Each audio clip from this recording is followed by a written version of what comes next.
more on this. Let's bring in Brett Baer, anchor of Special Report. You starting off your morning with us. We thank you for that, Brett. It's always good. I mean, what is going on in Washington? Bill and I are sitting here chatting, and we're listening to the news, whether it's healthcare or tax reform, and we're wondering, is anybody on the same page in Washington? That's a good question. You guys should come down more, straighten it out. I think that on Capitol Hill, there's a lot of focus on tax reform, as you just heard Peter say.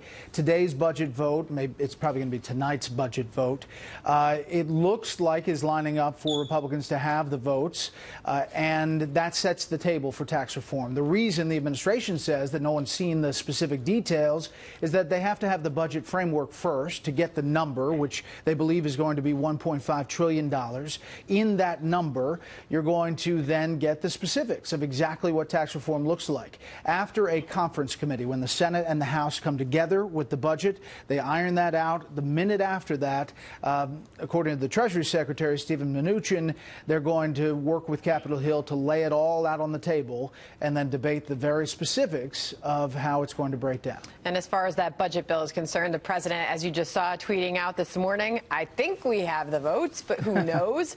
That is the question. Who knows? As far as health care is concerned at this point, Brett, there seems to be a lot of confusion over the president's stance on the subsidies. We've seen him kind of get pulled in both directions on this. Where does he stand? Well, I think that's in question. I mean, in the Rose Garden 2 days ago, now we have to go back to Rose Garden press conferences, and he said that this was going to be a short-term deal, that the White House was intimately involved in creating the legislation, that he had had conversations with Lamar Alexander, and that this was going to be kind of a stopgap until they get to what he wants to see, which is block grants to the states and the Graham-Cassidy bill, which fell 1 vote short in the Senate. The president continues to say that they have the votes for that. We have not seen where those votes have changed from the original voting.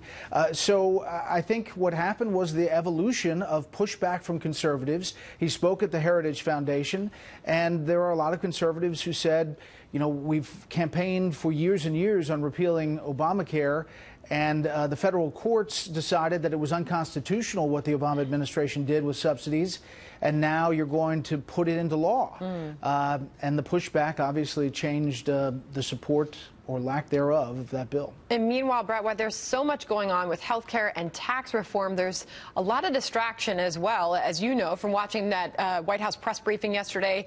So many questions directed towards the White House about that phone call with the soldier's widow with the president. We have one account from the Congresswoman saying that he was insensitive in what he said on the call, and the president gives another account. We have sound of his most recent answer to that. Let's listen.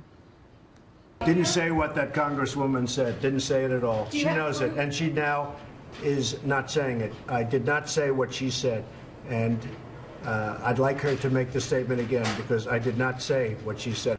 And what she said, he said, was that her husband knew what he signed up for. I bring this up, Brett, because there's so much going on and so much to do, but yet there's a lot of focus on that right now. Yeah, there are some people in this town who blame the media for jumping on it and focusing on it, but we have to go back to that original statement. The president was asked about Niger and the 4 soldiers there, and why we hadn't heard about what happened. We still, by the way, haven't heard exactly what happened in that operation. We hope to have more tonight on Special Report. But the 4 soldiers who died, and then he turned it to previous presidents and whether they called or didn't call or reached out or didn't reach out. And that was his answer. That's what started this whole cascade. Now, the Democratic Congresswoman obviously said what she said, and she has kind of kept on doing that, Congresswoman Wilson, about this phone call. And it has been painful, this back and forth. In fact, it's been painful. I've talked to a number of families who are now reliving, you know, that experience, who've lost loved ones in the past couple of years. Now there are media organizations obviously going after and seeing, confirming who the president talked to and didn't talk to. my point last night on the show was, no matter where you come down, we should focus on the deaths of the soldiers and the people who served, and not this process. But it is, the president opened this door, we should point out. And you know, nobody wins in this, because there's obviously a family that's grieving the loss of a loved one serving this country, and that should be the focus when we talk about that. Brett Baer, thank you for coming on with us this morning. Good to see you. Thanks, Sandra.